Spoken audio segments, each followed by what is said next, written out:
Joy here. Rachel and I would like to welcome you to You're All Right, Get Up, a podcast full of laughter, personal stories, encouragement, and often a show about living life. As a disclaimer, our podcast does not offer professional therapy or treat illness. We are a motivational, supporting podcast sharing our life experiences, stories, and laughter. So I have two stories. Yeah, what you got? And in my mind, they're related. Mm-hmm. When you hear them, you might think, no, those are totally different. They're not even close.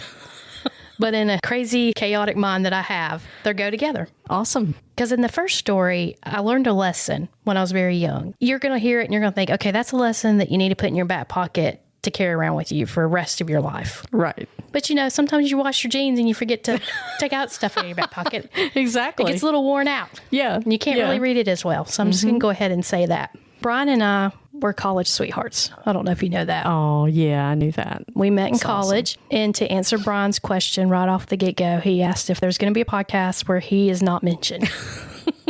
Nope. Turns out that's a negative. Sorry, Brian. So sorry. And I tell Brian all the time, it's because I love you. I'm in love with you. I would even say stalker crazy in love with you. Oh, boy. Yeah. Right. This could be used for the courts in the future. Like, see, she's admitting she was crazy. Mark it.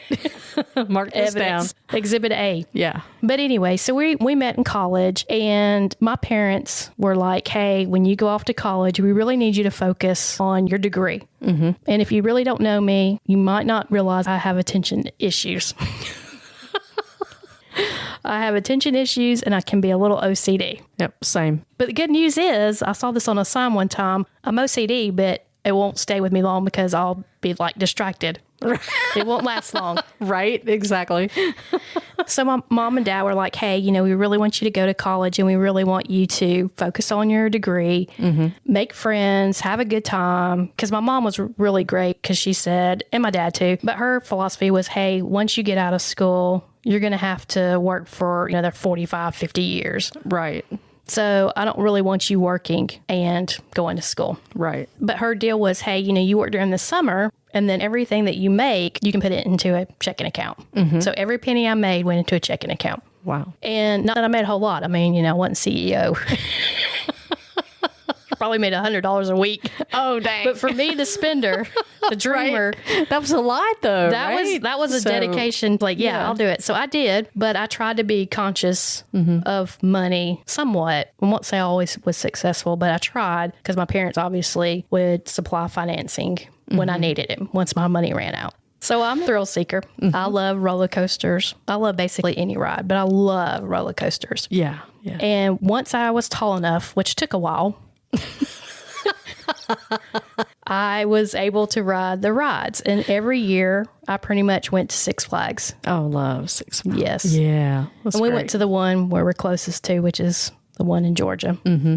Fast forward, I'm in college, and we haven't been in a while. And when I say we, me. So I asked Brian, do you like roller coasters? How do you feel about them? And he's like, well, I don't really like them. Mm-hmm. I was like, oh, okay. Well, I'm used to going to Six Flags every time. I think we should plan a trip. Mm-hmm. Now, the whole point of me telling you about my funds is because I'd have to save. So it wasn't like I asked him about the roller coaster and then 2 seconds later I jumped in the car. Right. It took some time. Right, exactly. A little bit of planning. Yes. Right? Yeah. Now, he had never been, right, to like an amusement park like that? Or... No, he had not. Okay. All right. So maybe he thought something different. Maybe. We saved our coins. And then also, it's probably news to my dad, books were really expensive. Mm-hmm. But you could sell them back after the quarter. We were on a quarter system at that time. You could sell them back and get probably 40 or 50% of what you originally paid. So I took that money, combined with my coins, and we went to Six Flags. I don't know if they still do this, because this is the last time I've also been to Six Flags. They also had like the coupons on the Coke cans. Right. $3 off per ticket. Mm-hmm. I even brought those with us. Right. So after an extended period of time, we saved up our money, we got our tickets, then we took our road trip. And I'm excited. Again, I'm a thrill seeker.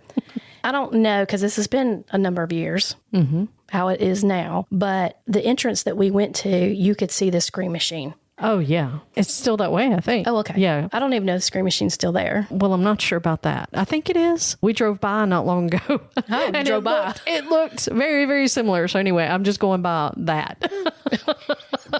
A drive-by. A drive-by. Probably going 85 miles an hour. Yeah, exactly. Just like you remember. So we were standing in line and you could see the Scream Machine, which is an old wooden roller coaster. Yep. And I was like, whoa, Brian, it's going backwards. I've never seen it go backwards. Whoa. That's the first ride we're going to do. Yeah, right. And I'm like just bubbling with excitement. We get our ticket. Beeline straight to the roller coaster. It's morning time, so it's not super crowded. So we don't have to wait in line too terribly long. But again, we're not like all of a sudden transported onto the Scream Machine as soon as I see it. There's some time. And we finally get on board, and it's the old wooden roller coasters where the cart, I'm going to call it the cart, it's pretty small. Right. There's not a lot of room. And the safety measure is just basically one bar that folds down across your lap to keep you from dying. Totally secure. Totally.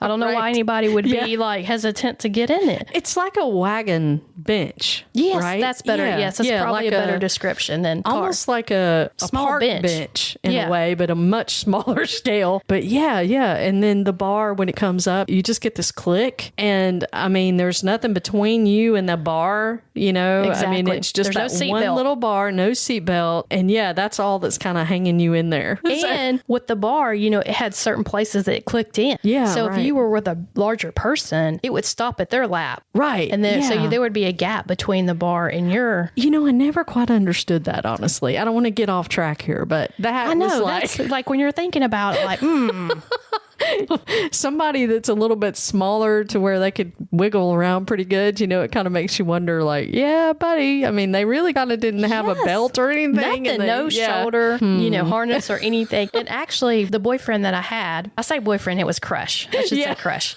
I was Right. crushing on him. And so we did the Scream Machine together. Mm-hmm. And he made it not like close down all the way on his lap. Because, this is when I was really small and he was really, like, he was a normal sized human being. Right. But he was probably a foot taller than me. He made it where it wouldn't go down all the way. It went to the very, like, minimum. Mm-hmm. And then, Joy, he stood up on part of the ride. That's so funny. Now, I like the thrill seeking when I'm safe, but when he was like standing up, so remember, that's probably the last person that I rode the Scream Machine with. Right. Was with this individual who was a daredevil. Yeah. And tried to stand up during the Scream Machine. Oh, man. What are we thinking as kids? Right. So we get on, and like all roller coasters, that first incline, it starts to click in place. Mm-hmm. And it's slow. It's like click, click, Oh, yeah. click. Anticipation. Yeah. Man, you talk about Exactly. adrenaline running. And, I'm just like, oh, giddy. I'm like, oh my Yeah, gosh. exactly. I look down and there's like a lake. Mm-hmm. And I start thinking, and I'm not trying to be like but a butthole. I'm really having these thoughts come across my mind. Yeah. So I'm asking Brian, like, oh, do you think if we fell, we'd live? Uh-huh. 'Cause Right. It's getting higher and higher. Yeah. And then I'm like, wait, maybe if we broke the plane of the water, it wouldn't hurt as much. Because I've heard it's like cement. Yeah. How deep is that water? That's true. I didn't think about that. That would have been a good question. That's a very good question, Joy. But in my mind, I'm like, oh, we can make it. Yeah. And I think that's false. It's pretty much you're going to hit water. It's going to hurt no matter Right. if something hits the water first. It's like before 4 you. foot of water. Yeah, and it is probably like 2 feet of water down there. And then I say to him, I'm like, I'm being silly. We probably couldn't get out of these bars. We probably drown because we couldn't get out of the cart thing, the bench, with our safety measure. Oh, man. And as I turn to say that, I get no reaction. So I turn to figure out, why is he not acknowledging that that epiphany that we're not even going to live because we're going to drown? And Joy, he's probably 10 inches taller than me, would you say? Yeah. At least. He has buried himself into the little bench, and I'm actually looking down at him 10 inches. And I was like, oh, wow. Kudos to you. I didn't know you could get that on that far into this little cart. Yeah. And you always hear that expression, white knuckle. Uh-huh. Again, I've never seen anybody until that day. And he is holding onto the bar so tight. Wow. It's cutting off that circulation, making his knuckles white. Oh, goodness. And I'm like, are you okay? Oh, no. Because he is clearly not. And I probably didn't help at all with my commentary with the water. Yeah. And then all of a sudden we drop, and it's just, it's jerky. It's not a very smooth roller coaster because, it's probably made in 1980. Yeah, because when it actually falls, it falls and then it jerks and then it goes down a little further and jerks. Exactly. And it just falls and then jerks some more. And it's just like this continual thing. And you're thinking all the time when you're younger, Yeah, it's fun. I mean, it's fun, but You would reach probably a need- certain plateau and you're just like, oh my gosh, I think I broke my back. I would probably tell them, like, I'm going to ride this ride and you go ahead and call 911 and get the paramedics ready and lined up. So as soon as I get off, I can go straight into the ambulance and you can just take me. I'll just roll to them. You'll have to get the jaws of life to cut this thing off of me Exactly. and kind of hoist me out. Yeah. Because I don't know if my neck and back could take all that jerking. Well, I know. You know when you're a kid and it tells you like all the warnings before you do a ride? Mm-hmm. Before I didn't even glance at it. I'm like, Oh, yeah, absolutely. now I'm like, okay, let's see. No heart problems, check. Ooh, back problems. I'm gonna have to decline. Not sure. Does that fall in the category of my arm falling asleep? I know. I'm like, now the other day I stepped wrong coming out of the shower, and now I've tweaked my back somehow. Right. It hurts to sneeze. I'm gonna probably decline. Sad. Oh, right. But Exactly. Exactly. We do the ride. And Brian, we get off and I'm excited. I'm like, that was awesome, blah, blah, blah. Again, not getting any kind of communication, verbal communication from him whatsoever. He beelines it to the first garbage can. He proceeds to let go of some meals. Right. In the middle of the street. Some exiting. Yeah, there's some exiting. I don't want to go into detail, but I was so embarrassed because he's not in a bathroom. He's right there in the middle of the street. Oh, no. Getting Oh, sick. Now I know this is going to make me seem like a bad person, but I was mad because I was like, I don't get what's wrong with you.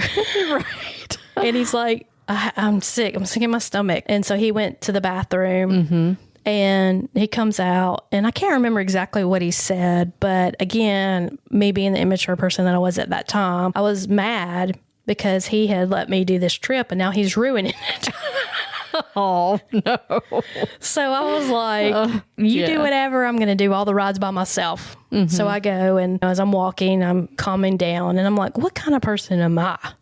That here he is. He didn't say anything this whole time to try to have a good trip with me because it's something that I wanted to do. And any time he could have said, I can't ride rides. Now, if he had said that with the answer, that probably would have hopefully been a different outcome. But that's the lesson I learned when I was younger. Number one, my husband is afraid of heights and he has motion sickness. And he loves you. Yes. Okay. All right. No. But most important, he does love me. Thanks for making me feel bad. Because, that was definitely going to be one of my points, Joy. Yeah, the love. That's it. Oh, yeah, that. Oh, yeah. That's right. But it made me realize that sometimes when you ask somebody a question, they might not necessarily come out and tell you directly. Yeah. Like maybe you might ask somebody, how are you doing? Maybe they've suffered some kind of traumatic incident or they've suffered a loss. And you may ask them and they may just say, oh, I'm fine or I'm okay.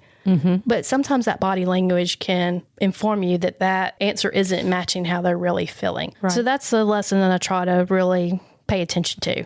Also, the motion sickness thing and the afraid of heights, I didn't really. And sometimes people just don't want to burden you. It might not be for love. But some people might think, well, they probably really don't care. They're asking and they just want a short answer. Or love. Or that. Or that.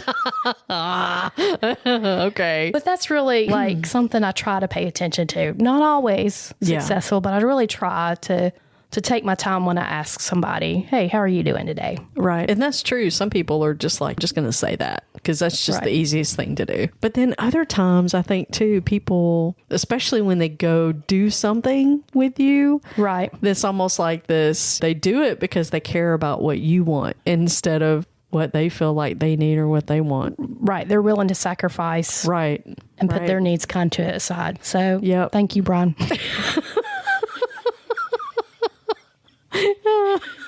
Like I said, as I'm walking off, I slowly kind of start becoming a little mature and realize that this person has sacrificed for me. By miracle, I found him. I think he was still by the screen machine. Oh my gosh, he was still in the same spot? I mean, basically, was he just kind of sitting there chilling or what? He's been traumatized, Joy. Well, he probably had to go back to the bathroom. I'm sure he did. God love him. This is one of those moments where you just goodness. put in the back back of your mind, like, hey, when I'm thinking, oh, I'm not sure if this person loves me, this is a moment like, Right. yeah, he does. Right. He does. Yeah. Anyway, so I go back to him. I'm like, hey, I'm sorry. I was being ridiculous. We can still make this a great day. I appreciate you being willing to try. I did say, next time somebody inquires, hey, do you like roller coasters? Go ahead and say no. And say, I physically cannot ride them. Right. I do not like them at all. I do not like them. I cannot ride rides. I have motion sickness. And that shuts down the conversation. So here's the question I had, though. I mean, did he ever ride a roller coaster before? Like, I don't know. Like there's some people who, for example, maybe they're just in their younger years, preteen, whatever, into teenager. Maybe they just never had the opportunity to ride a ride of that caliber. Maybe they rode smaller things and maybe they knew they had some sickness, but maybe didn't really know for sure. I'm going to change my answer. I think he did because his dad liked rides and his sister. Oh, okay. So I think maybe they tried to get him to ride. Gotcha. Okay. So I'm going to say he knew. Okay. But maybe he thought he could just tough it out. But I mean, motion sickness, you can't. There's nothing really you could do except buy those patches, which there's an endorsement for him. Because we did have him for our cruise, and he did great. Yeah. And it was one of those, like I usually go to the cruises during hurricane season because it's cheaper. I'm married to Thrifty Nickel. So we try to do things inexpensive. I'm just playing. I love you, Brian. I know we're saving for retirement. Right. Whatever. Yep. But anyway. So we take our cruise during a hurricane. So normally no problems. I've done this multiple times, never had a problem. So our sister-in-law decides to come with us, and of course there's a hurricane, and we have to go through it, and everybody's worried about us because they haven't heard, and all they know is a hurricane is out in the sea, and the waves are pretty good, and when you walk down the hallway, you were shifted to one side or the other. That would totally freak me out. I would just. And everybody was sick on the ship, and then she's like, "We have to go during hurricane season," and I'm like, I've been here 1,000 times until we invited guests, and now we have problems. But anyway, I digress. I decided for the rest of the Six Flags trip, we'll just do things that are low. Mm-hmm. And so, they have Thunder River. Right. Again, these are names back in the 90s. Right. And the log flume or whatever that is. And at that time, they had a water slide. Mm-hmm. And you got to, it's two people. And you basically, I guess you could do it single, but you had two people and you got on this little raft and you went down this slide that I would say 90% of it is enclosed in a tube with just a little bit of water running through. And then at the end, it straightens out and opens up. The tube opens up. So it's like, hey, can you do that ride? And it's real like a water slide. It's not just straight down. It's curves and stuff. Right. And it's enclosed, so you can't see. I was like, can you do that ride? He's like, yeah, I think I can. I was like, all right, let's do it. So we finally get up to our spot where we're going to go down the tunnel, and we get on the little raft, and there's a sign to the left. And I thought it was just a suggestion. Mm-hmm. It said, do not rock the boat. I'm like, well, they say don't. Even though it says do not rock the boat. It wasn't even a contraction. It was do not, for emphasis, do not rock the boat. Maybe don't rock the boat. And it was all in caps, all. Right, exactly. And I was like, nah.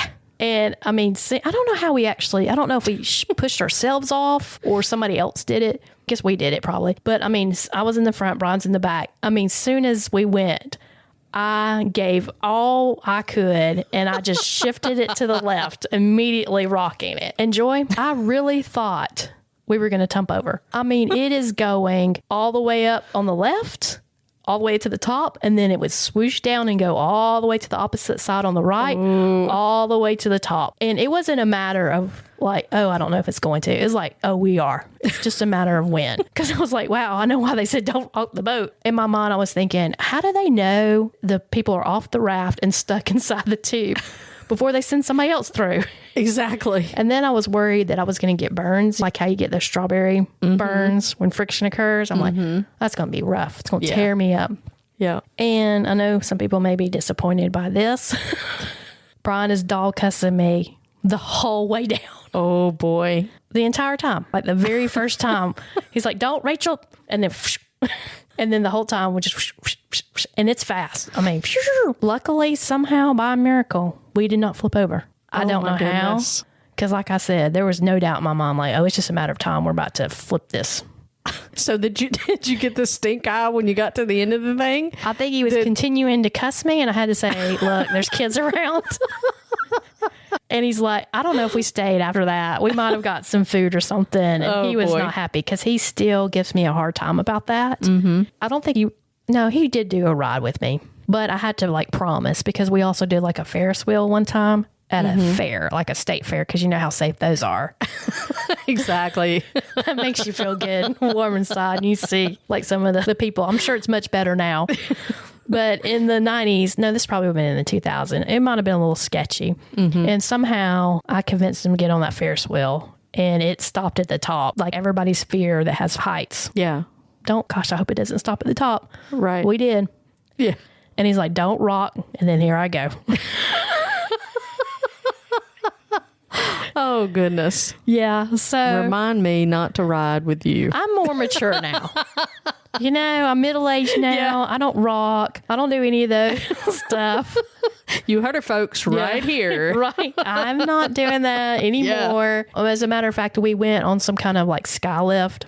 Mm-hmm. And there's not a lot of safety, I feel like, on the sky lifts either. I mean, it's pretty much the bar. Right. And then you can lift it up. Yeah. It's not locked down. Yeah, exactly. And when we were on one, it was pretty high. I had worn my jacket and I was like, I'm hot. Can I take it off without bothering you? He's like, just stay still. For the love of everything that's good, do not move. And I was like, okay, all right. I'm going to keep the jacket on. I'll sweat. Have some, BO at the top. Be bumping a little bit. It's okay. I did learn on that piece. Today's episode is brought to you by Endeavor Promotions out of Birmingham, Alabama. If you would like to reach out to them, you can do that at endeavorpromotions.com. Fast forward, oh my gosh, 20 years, maybe 20 years later. Oh, wow. I decided to take the same person who has motion sickness and afraid of heights on a vacation to the Grand Canyon. Oh, oh boy. Miles and miles and miles and miles. It seemed like a good idea. Of depth. Yes. Yes, indeed. Whoa. We saved up. We went to the Grand Canyon. We actually stayed in Flagstaff. And then you travel to the Grand Canyon, which I think is probably like, if I recall correctly, it's probably like an hour and a half ride from Flagstaff to the Grand Canyon. I think it's the South Rim. I never can remember. I always have to look it up, and I'm too lazy to do that now. But anyway, so we get there, and immediately upon entering the park, we see this majestic elk. Oh, they're beautiful. Tall. Yeah. Very big. Mm-hmm. It's a male, beautiful antlers. Mm-hmm. I'm taking 50 pictures right out of the get-go, and, of course, everybody's stopping. I was like, this is freaking amazing. So then we go into the Welcome Center. Oh, let me back up a little bit. Now, I'm a planner. Mm-hmm. I love planning vacations. I try to get everything down to like within the hour. But he's always complaining. So on this vacation, I say, I'm not going to plan anything. I'm going to plan us to get there, where we're staying, and getting back in a rent-a-car. Uh-huh. And that's it. That's all I'm doing. Spontaneous, right? Yeah. The rest of the time. He wants to be spontaneous. Okay. So the night before, once we get there and we get checked in, we get groceries because we're going to stay at a condo. And for some reason, I don't know why, when I go on vacation, I want to cook. Like everybody else is like, no, you eat out. I'm like, no, you cook. You got it backwards. I know. I'm not even a great cook either. And whoever signed me up for cooking emails, kudos. That was a good one. That was a good joke. But I'm deleting them. Yeah.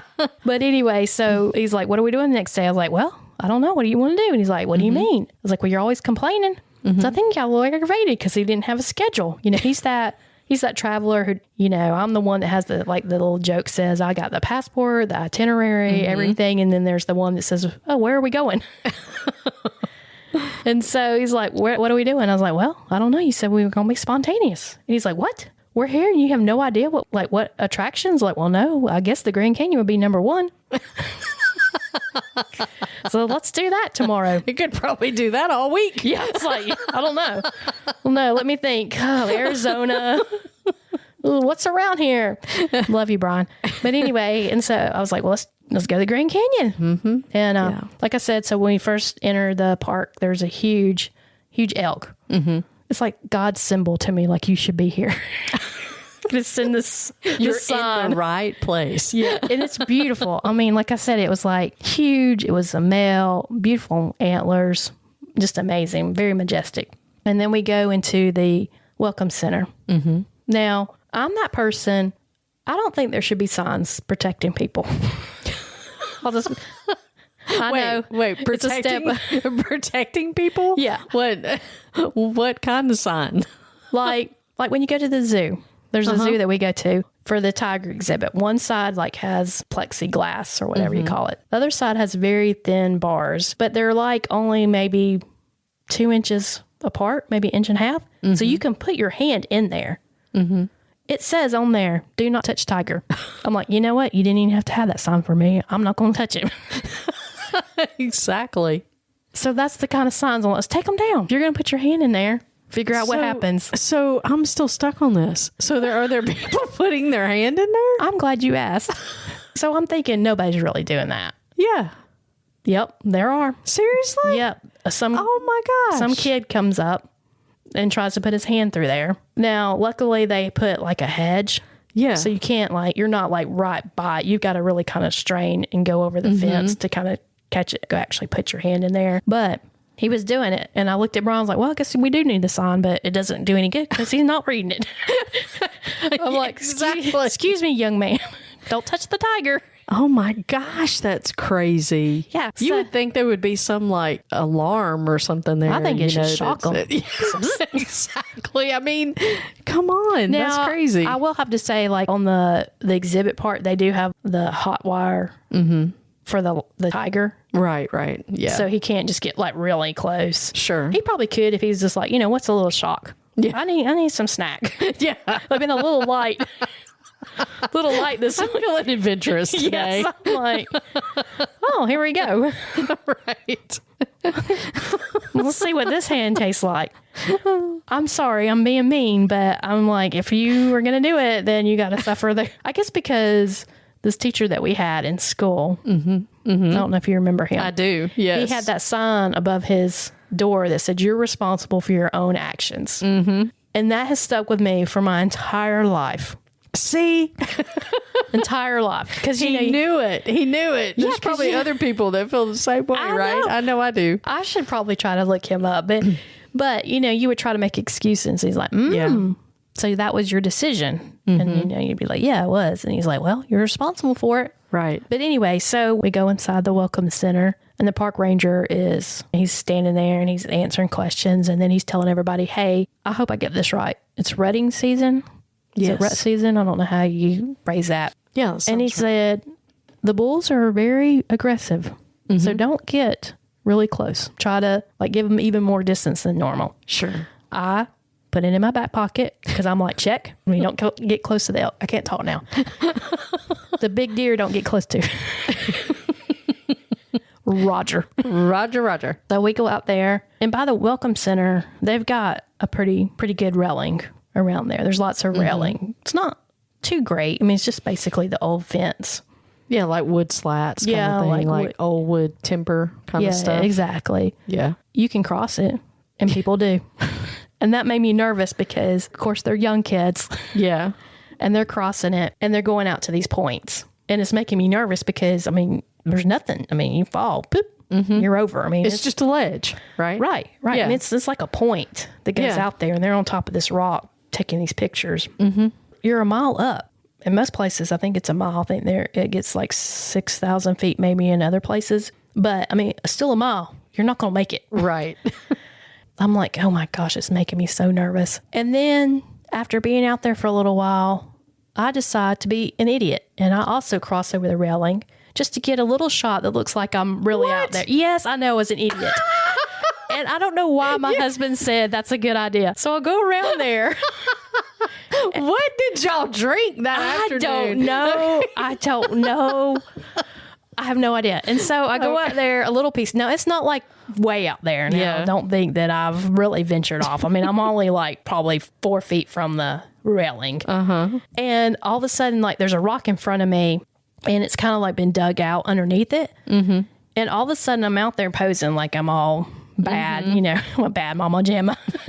Look at me living on the edge, literally. Yeah. And all of a sudden this like white looking squirrel just pops out. Boop. And I'm like, oh my gosh. And I'm looking down, and I'm telling myself like, don't freak out because there's death behind you. Like if he bites you, just let it ride it out. Is he like just standing there like staring you down? Yeah, he's like staring. I mean, like he's right by my leg. And I'm like, Ray, if he gets on you, just let him get on you. Don't freak out like in Christmas Vacation. Oh. Right. If he gets on your back, you just give him a piggyback ride. Just roll with it. I'm like, just let it ride out. I look at Brian, I'm like, there is a weird looking squirrel.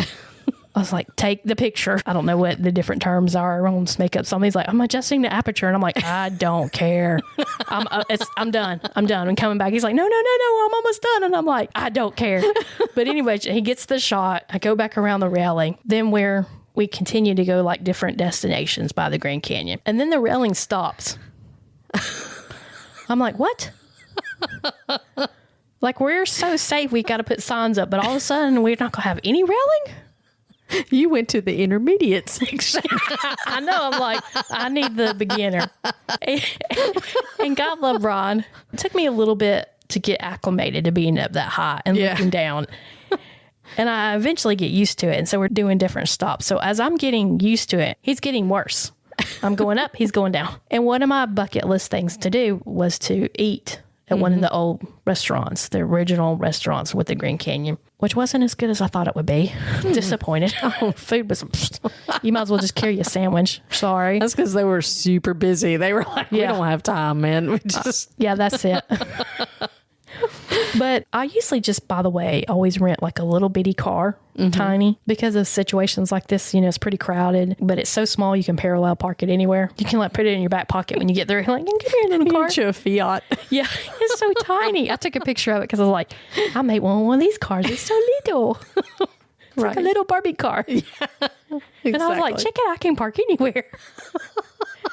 So I did, parallel parked, and then I was like, hey, let's go in this restaurant and eat. And it had some majestic views. Okay, let me back up a little bit. So you park kind of in the back off the street, and then to enter it, you go through the front, which is facing the Grand Canyon. Yeah.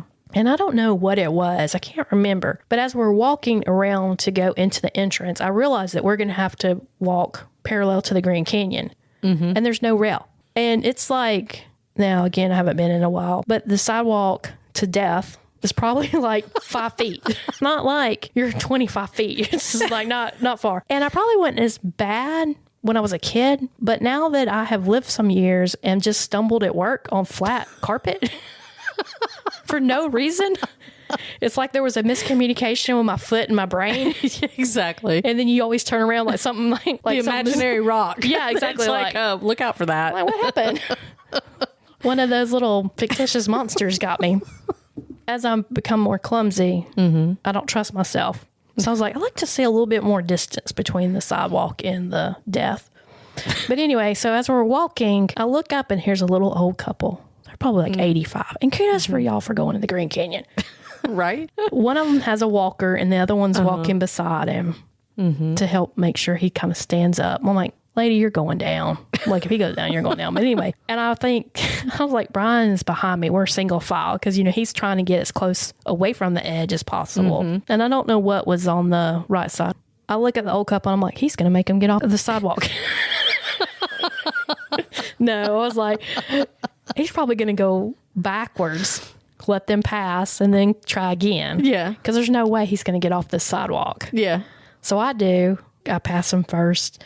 And then after I pass him, I turn and look. And to Brian's credit, he did get off the sidewalk and just keep going. I was like, wow. So anyway, we ate with our okay meal.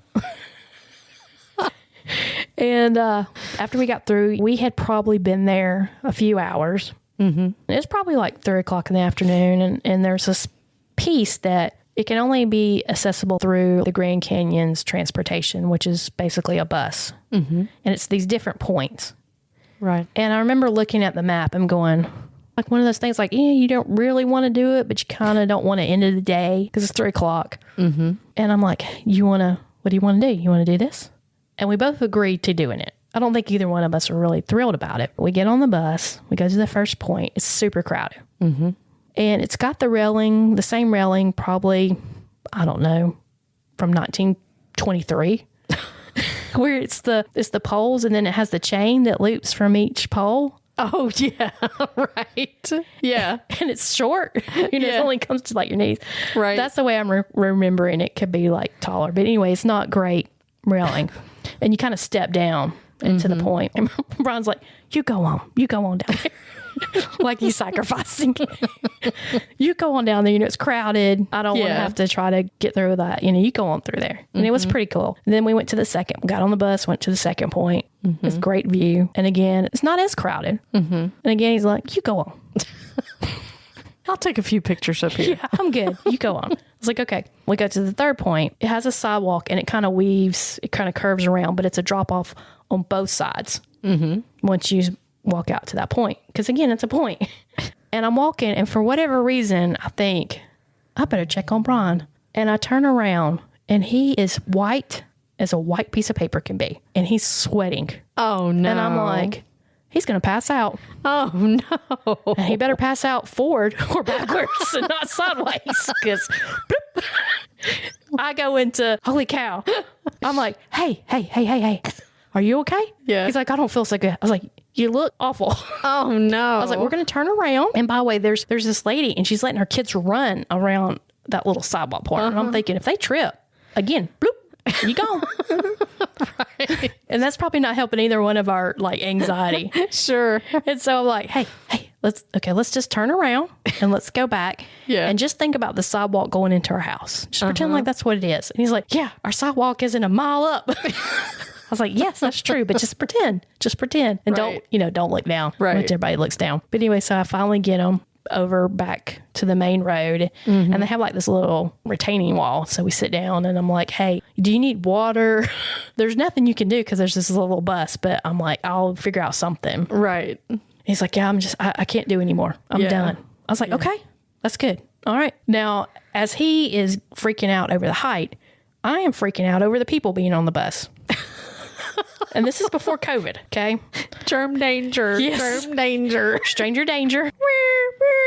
I don't know where these people been. I don't know their hygiene record. Oh, goodness. I just feel very claustrophobic.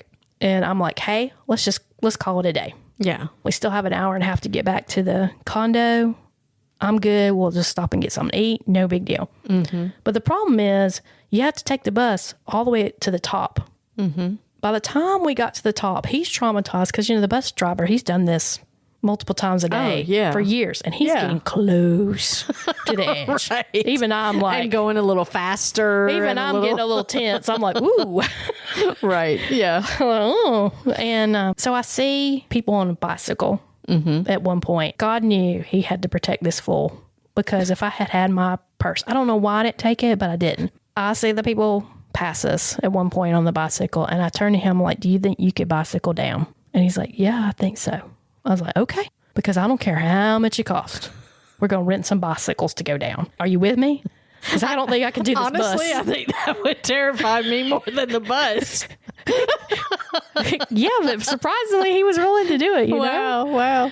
And so, I mean, like we get to the top of that like welcome center and I don't know if it's just the bus driver needed to take a break or they required every time you go up the hill, but everybody has to exit off. Yeah. And then you have to wait in a long line to get back on. I make a beeline because I'm trying to find the bicycle rental place. There's not a bicycle rental place. These people just decided to ride bikes. Oh my gosh. Those And were their bikes. Yeah. And okay. I promise you, there's no like, oh, she's exaggerating or she's trying to be funny or cute. 100%. If I had my money, I would have walked up to these people and said, I will pay you $1,000 for your bikes because I cannot get on that bus again. Oh man. I will hold your bikes down at the bottom when you get ready, but I'm riding the bike down.